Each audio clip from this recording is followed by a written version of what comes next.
ஐக்கிய அரபு அமீரகத்தில் உள்ள அபுதாபி நகரில் உள்ள எத்திஹாட் அரேனாவில் ஐபிஎல் மினி ஏலம் தொடங்கியிருக்கிறது. ரசிகர்களின் பெரும் எதிர்பார்ப்புக்கிடையே இந்த மினி ஏலமானது தொடங்கியிருக்கிறது. கடந்த ஆண்டு நடந்த ஏலத்தில் ஒவ்வொரு அணியையும் மறு வடிவமைப்பு செய்யும் முனைப்பில் பல்வேறு வீரர்கள் எடுக்கப்பட்டார்கள். ஆனால் அந்த அணி தேர்வில் பல்வேறு குறைகளும் ஒவ்வொரு அணி தரப்பிலிருந்தும் சொல்லப்பட்டிருந்தது. இந்த நிலையில் அந்த குறைகளை நிவர்த்தி செய்யும் விதமாகத்தான் இந்த மினி ஏலமானது நடக்க இருக்கிறது. இதற்காக பல்வேறு அணிகளும் தங்கள் அணியிலிருந்து சில வீரர்களை ரீட்டைன் செய்து கொண்டார்கள், சில வீரர்களை ரிலீஸ் செஞ்சாங்க. ஸோ ரிலீஸ் பண்ணிட்டு அவங்களுக்கு தேவையான வீரர்களை எப்படி தேர்ந்தெடுக்க போறாங்க, யாரை தேர்ந்தெடுக்க போறாங்கன்னு நிறைய எதிர்பார்ப்புகள் இருந்திருக்கு. இந்த நிலையில் சென்னை அணியை நாம் இங்கே முக்கியமாக பார்க்க வேணும். நமக்கு ரொம்ப ஃபேவரட்டான சிஎஸ்கே அணியை பொறுத்த வரைக்கும் நமக்கு ரொம்ப ஃபேவரட்டாக இருந்த ரவீந்திர ஜடேஜாவையே தியாகம் பண்ணியிருக்கோம். இந்த வருஷம் ட்ரேட் ஆஃப் பண்ணி ராஜஸ்தான் ராயல்ஸ்க்கு அவரை விட்டு கொடுத்துட்டு அங்கே இருந்து நம்ம சஞ்சு சாம்சனை இங்கே நம்ம அணிக்கு கொண்டு வந்திருக்கோம். இந்த மாற்றமே ஒரு மிகப்பெரிய மாற்றமாக பார்த்துட்டு இருக்கக்கூடிய நிலையில் அவருடைய இடத்தை யார் ஃபில் பண்ண போகிறாங்க, அதே மாதிரி இன்னும் யாரெல்லாம் சென்னை சூப்பர் கிங்ஸ் அணிக்கு வலு சேர்க்க போகிறாங்க. ஏன்னா போன வருஷம் ஐபிஎல்ல சென்னையோட பெர்ஃபார்மன்ஸ் எதிர்பார்த்த அளவுக்கு இல்லை அப்படின்றதையும் இங்கே நிச்சயமாக குறிப்பிடணும். ஸோ இந்த வருஷம் மீண்டும் மறுவடிவமைப்பு செய்யப்பட இருக்கக்கூடிய சென்னை சூப்பர் கிங்ஸ் அணி யாரை தேர்ந்தெடுக்க இருக்கிறது, யாரெல்லாம் ஃப்ரண்ட் ரன்னர்ஸாக இருக்காங்க, எந்தெந்த வீரர்களுக்கு முக்கியத்துவம் கிடைக்க போகிறதுன்னு நிறைய எதிர்பார்ப்புகள் இந்த மினி ஏலத்தை ஒட்டி இருக்கிறது. அபுதாபியில் தொடங்கியிருக்கக்கூடிய இந்த மினி ஏலத்தில் எந்தெந்த அணிகள் எவ்வளவு வீரர்களை எடுக்க போறாங்க, எவ்வளவு பணம் செலவழிக்க போறாங்கன்னு நிறைய எதிர்பார்ப்புகள். ஆனா இந்த வருஷம் ஐபிஎல் மினி ஏலத்தை பொறுத்த வரைக்கும் ஒரு முக்கியமான விதி மாற்றம். இப்ப நீங்க திரையில கூட அதை பார்க்க முடியும். மினி ஏலத்தில் பங்கேற்கக்கூடிய வெளிநாட்டு வீரர் 18 கோடிக்கு மேல் ஏலம் போனாலும் அவருக்கு 18 கோடி ரூபாய் மட்டும்தான் இந்த ஏலத்தொகையானது வழங்கப்படும், சம்பளமாக வழங்கப்படும். ஒருவேளை அவர் 23 கோடிக்கு ஏலம் போயிருக்காருன்னு வச்சுக்கோங்களேன், 18 கோடி தான் அவருக்கு கிடைக்கும். மீதி இருக்கக்கூடிய 5 கோடியை பிசிசிஐயோட கைகளுக்கு போகும். அதை வீரர்களோட நலனுக்காக அவங்க பயன்படுத்த இருக்காங்க.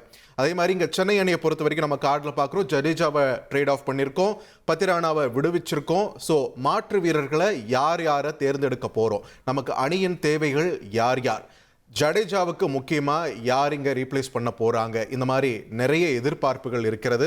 போன வருஷம் ஐபிஎல்லை பொறுத்த வரைக்கும் வரலாற்றில் மிகவும் முக்கியத்துவம் வாய்ந்த ஐபிஎல்லாக மாறிச்சு. ஏன்னா அதுக்கு முன்னாடி கப்பு எப்போ தான் அடிப்பாங்கன்னு வருஷம் காத்துக்கிட்டு இருந்த ஆர்சிபி ஒரு வழியாக கப்பு அடித்து முடித்தாங்க.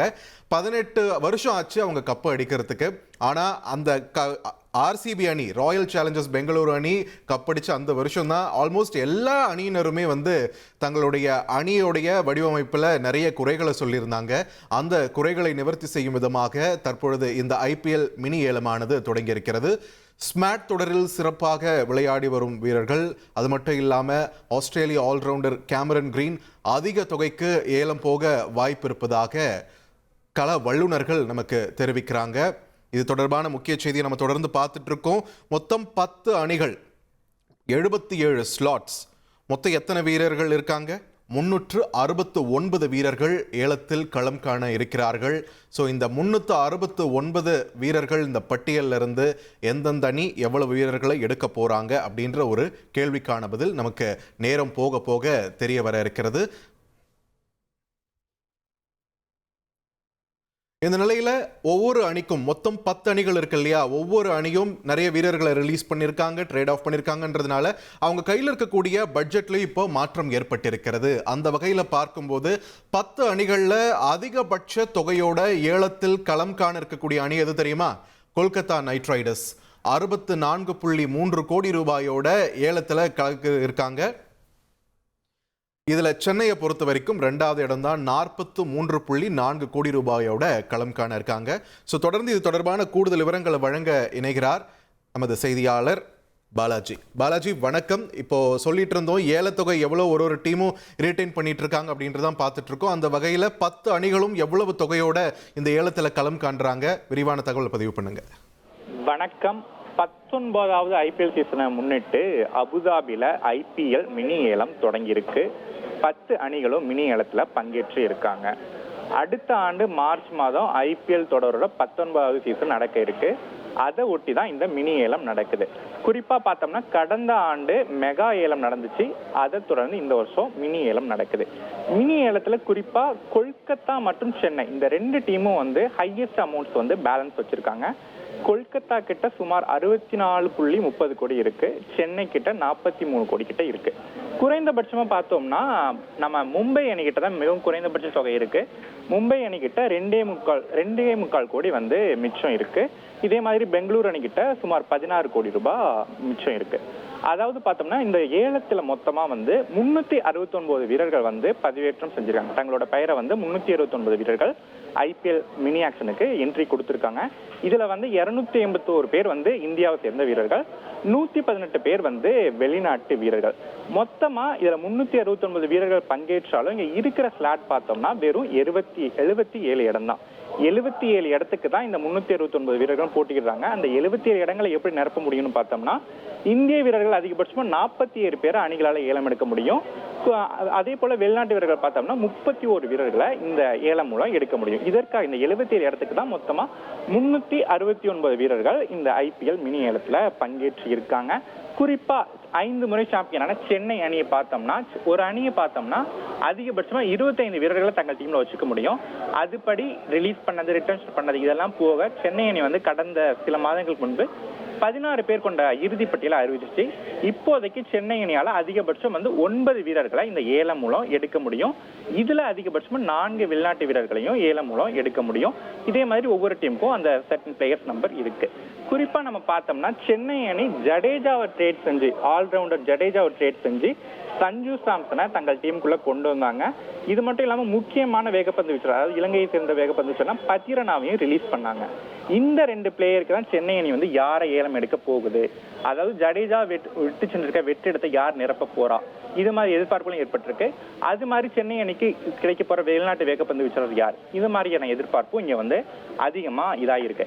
இதுல நம்ம பார்த்தோம்னா குறிப்பா 329 வீரர்கள் பதிவு செஞ்சிருக்க சூழல்ல குறிப்பா ஆஸ்திரேலியாவை சேர்ந்த ஆல்ரவுண்டர் கேமரான் கிரீனுக்கு தான் சரியான டிமாண்ட் வந்து ஏற்பட்டிருக்கு. அவரை ஏலம் எடுக்க தான் வந்து எல்லா அணிகளும் போட்டி போடணும்னே நம்ம வந்து எதிர்பார்க்கலாம். ஏன்னா எல்லா அணிகளுக்கும் வந்து ஆல்ரவுண்டரோட தேவை இருக்கு. அவர் வந்து ஒரு தரமான ஆல்ரவுண்டரா இருக்காரு. அது மட்டும் இல்லாமல் சில நாட்களுக்கு முன்பு நான் வந்து பவுலிங் போடுறதுக்கு நான் வந்து தயாரா இருக்கேன் அப்படிங்கிறது மாதிரி சூசகமா வந்து கிரீன் வந்து ஒரு பதிவு பண்ணியிருந்தார். அதனால கிரீனுக்கு வந்து அதிக டிமாண்ட் ஏற்படும் அப்படின்னு நம்ம வந்து கருதலாம். இதுக்கு முன்னாடி கடந்த மெகா ஆக்ஷன்ல வந்து ரிஷப் பண்டை வந்து 27 கோடிக்கு ஏலம் எடுத்ததுதான் ஐபிஎல் வரலாற்றை மிக அதிகபட்ச ஏலத்தொகை. அந்த இதை வந்து கிரீன் வந்து பிரேக் பண்ணுவாரா அப்படிங்கிற ஒரு எதிர்பார்ப்பும் ஏற்பட்டிருக்கு. ஒருவேளை கிரீன் வந்து அந்த 27 கோடியை தாண்டி இது பண்ணாலும் ஐபிஎல் விதிகள் படி 18 கோடிக்கு மேல வந்து ஒரு வெளிநாட்டு வீரருக்கு வந்து மினி ஏலத்தின் போது அவருக்கு வந்து சம்பளமா கொடுக்க முடியாது அப்படின்னு ஒரு ஐபிஎல் விதி இருக்கு. அதாவது வந்து பார்த்தோம்னா ஐபிஎல் விதிகளின் படி ஒரு வெளிநாட்டு வீரருக்கு அதிகபட்சம் 18 கோடி தான் கொடுக்க முடியும் அப்படின்னு ஒரு புதிய விதி கொண்டு வந்திருக்காங்க. ஒருவேளை கிரீன் வந்து அந்த 18 கோடியை தாண்டி போனாலும் அவருக்கு வந்து அந்த அந்த எவ்வளவு ஏலத்தொகை இருக்கோ அந்த தொகைக்கு அவரால் போக முடியும். மீதம் இருக்க அவருக்கு வந்து 18 கோடி தான் கொடுக்கப்படும். மீதம் இருக்க தொகை வந்து பிசிசிஐ அறக்கட்டளைக்கு சொல்லும். அந்த பணத்தை வச்சு இளம் வீரர்களோட கிரிக்கெட் வளர்ச்சிக்கு உதவலாம் அப்படின்னு ஒன்று தெரிவிச்சிருக்காங்க. இது மட்டும் இல்லாம முக்கிய வீரர்கள் யார் யாருன்னு பார்த்தோம்னா தென்னாப்பிரிக்கால டேவிட் மில்லர், கோட்சியா, நோர்கியா, இங்கிலாந்தை சேர்ந்த லிவிங்ஸ்டன், ஜாமி ஸ்மித், நியூசிலாந்து வீரர் மைக்கேல் பிரேஸ்வெல், டிம் ஸ்டஃபர்ட், ஆசி வீரர் கூப்பர் கனோலி, இவங்களுக்கெல்லாம் அணிகள் வந்து ஆர்வம் காட்ட அதிக வாய்ப்பு இருக்கு. இது மாதிரி பார்த்தோம்னா West Indies allrounder Jason Holder, Pathirana, Matt Henry, Mustafizur Rahman, Mujibur Rahman, Ngidi இவங்களுக்கும் வந்து அணிகள் ஆர்வம் காட்டலாம் அப்படின்னு எதிர்பார்க்கப்படுது. இது மட்டும் பாலாஜி குறுக்கிடுறதுக்கு மன்னிக்கவும், நீங்க சொன்னீங்க ஏலத்தொகை வந்து இந்த 18 கோடின்ற ஒரு கேப்பிங் அப்படின்றத சொன்னீங்க. எதனால இந்த மாற்றம் இந்த முறை கொண்டு வரப்பட்டிருக்கு? நிச்சயமாக அதாவது வந்து என்ன ஒரு குற்றச்சாட்டு வைக்கப்படுதுன்னா வெளிநாட்டு வீரர்கள் வந்து மெகா ஏலத்துல பங்கேற்காம டைரக்டா வந்து மினி ஏலத்துல பங்கேற்கிறாங்க. மினி ஏலத்துல அவங்க பங்கேற்கிறப்ப அந்த காம்படிஷன் வந்து கம்மியா இருக்கும், அதனால அவங்க வந்து ஹையஸ்ட் பிட்டிங் போகலாம், ஏர்னிங் வந்து அதிகமாகும் அப்படிங்கிற ஒரு குற்றச்சாட்டு வந்து எழுந்துச்சு. அதனாலதான் இந்த ஐபிஎல் சேலரி கேப் ரூலை வந்து கொண்டு வந்திருக்காங்க. அதாவது வந்து அந்த சேலரி கேப் ரூல் படி பார்த்தோம்னா கடந்த சீசன்ல அதிகபட்ச தொகை எவ்வளவு போனாங்களோ அது, அதாவது கடந்த சீசன்ல வந்து ரிஷப் பண்ட் வந்து 27 கோடிக்கு ஏலம் பண்ணார், அது ஒரு அமௌண்ட் வச்சுப்பாங்க. அதே மாதிரி கடந்த சீசன்ல ஒரு அணி வந்து எவ்வளவு எவ்வளவு வந்து ஒரு வீரரை வந்து அதிகபட்ச ஈர்ப்பு வச்சிருக்கலாம். அதாவது வந்து 18 கோடி வச்சிருந்தாங்க. இந்த 18 கோடி 27 கோடி இதுல ரெண்டுத்துல எது வந்து கம்மியான அமௌண்ட்டோ அந்த கம்மியான அமௌண்ட் தான் ஒரு வெளிநாட்டு பேரனா அது அடிப்படை, அதாவது அதிகபட்ச ஏலத்தொகை இருக்கும் அப்படிங்கிற ஒரு விதை கொண்டு வந்திருக்காங்க. இந்த 18 கோடி 27 கோடியில பார்த்தோம்னா 18 கோடி வந்து கம்மியான தொகை. ஒருவேளை கிரீன் வந்து 18 கோடியை தாண்டி போனாலும் அவருக்கு வந்து 18 கோடி தான் கொடுக்கப்படும். மீதம் இருக்க பணம் பிசிசிஐக்கு செல்லும். இதுதான் அந்த நியூ சேலரி கேப் ரூல் வந்து சொல்லுது. ரைட். இப்போ பாலாஜி, இப்போ சென்னையை பொறுத்த வரைக்கும் நமக்கு மொத்தம் இருக்கக்கூடிய 77 ஸ்லாட்டில் இஃப் ஐம் நாட் ராங் 9 ஸ்லாட்டுகள் இருக்கு இல்லையா? ஸோ இந்த 9 ஸ்லாட்டுகளில் சென்னை வந்து எந்த வீரர்களை எடுக்க வாய்ப்பு அதிகமாக இருக்குது? ஆப்வியஸ்லி நீங்கள் சொன்னீங்க கிரீனுக்கு நிறைய வாய்ப்புகள் இருக்குது, அவர் மேலே நிறைய அட்டென்ஷன் இருக்குன்னு. அவரை தாண்டி வேறு யார் யாரெல்லாம் ஃப்ரண்ட் ரன்னர்ஸாக இருக்காங்க? நிச்சயமாக வந்து கிரீனுக்கு வந்து கண்டிப்பாக போவாங்க. ஏன்னா ஜடேஜா வந்து ஒரு ஆல்ரவுண்டர் இருந்தார். அவர் வந்து விட்டுட்டு போன அந்த வாய்ட் அதை வந்து சென்னை வந்து கண்டிப்பாக ஃபில் பண்ணி ஆகணும். ஆல்ரவுண்டர்னா பேட்டிங் கம் பவுலிங் ரெண்டுமே பண்ணுற ஒரு பிளேயர். அப்படி இருக்கிறப்ப இந்த இதுல வந்து ஃப்ரண்ட் ரன்னர் இருக்கிறது கண்டிப்பா வந்து கிரீன் தான். அவர் வந்து ஒரு ஃபாஸ்ட் பவுலிங் ஆல்ரவுண்டர் பிளஸ் பேட்டிங்கும் வந்து சூப்பரா பண்ற ஒரு பிளேயர். இதை தாண்டி ஏன்னா சென்னை வந்து ஒரு 43 கோடி வச்சிருக்காங்க, கொல்கத்தா வந்து 64 கோடி வச்சிருக்காங்க. ஸோ இவங்க வந்து கிரீனுக்கு வந்து கடுமையா வந்து போட்டி போடலாம்னு எதிர்பார்க்கப்படுது. ஒருவேளை கிரீன் வந்து கொல்கத்தாக்கு போனா அடுத்த ஃப்ரண்ட் ரன்னர் பிக்ல வந்து சென்னைக்கு இருக்கிறது வந்து இங்கிலாந்தை சேர்ந்த லியாம் லிவிங்ஸ்டன். இவர் வந்து பார்த்தோம்னா ஒரு நல்ல பேட்டர் பிளஸ் வந்து ஒரு ஸ்பின் ஆல்ரவுண்டர்.